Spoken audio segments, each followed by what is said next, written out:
قرآن مجید کا سورہ نمبر 89، سورہ فجر۔ خدا کے نام سے شروع کرتا ہوں جو بڑا مہربان نہایت رحم والا ہے۔ صبح کی قسم اور 10 راتوں کی اور جفت و طاق کی اور رات کی جب آنے لگے،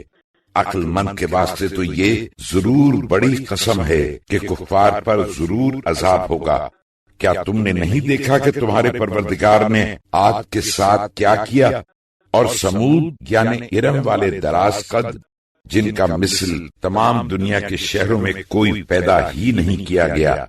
اور سمود کے ساتھ کیا کیا جو وادی قرا میں پتھر تراش کر گھر بناتے تھے، اور فرعون کے ساتھ کیا کیا جو سزا کے لیے میخیں رکھتا تھا۔ یہ لوگ مختلف شہروں میں سرکش ہو رہے تھے اور ان میں بہت سے فساد پھیلا رکھے تھے، تو تمہارے پروردگار نے ان پر عذاب کا کوڑا لگا دیا۔ بے شک تمہارا پروردگار طاق میں ہے،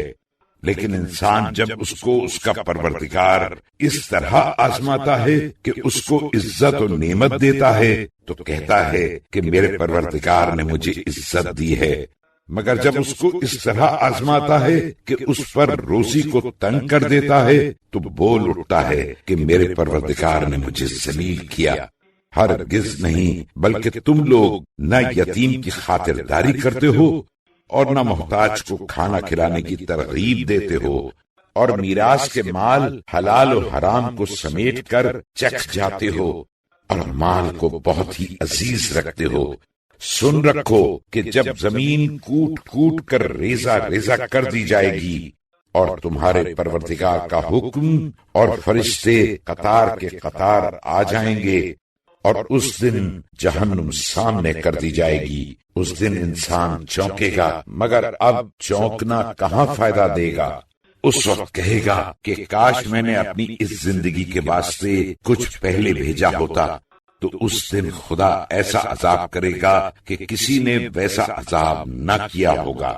اور نہ کوئی اس کے جکڑنے کی طرح جکڑے گا۔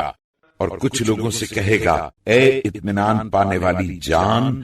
اپنے پروردگار کی طرف چل، تو اس سے خوش، وہ تجھ سے راضی، تو میرے خاص بندوں میں شامل ہو جا اور میری بہشت میں داخل ہو جا۔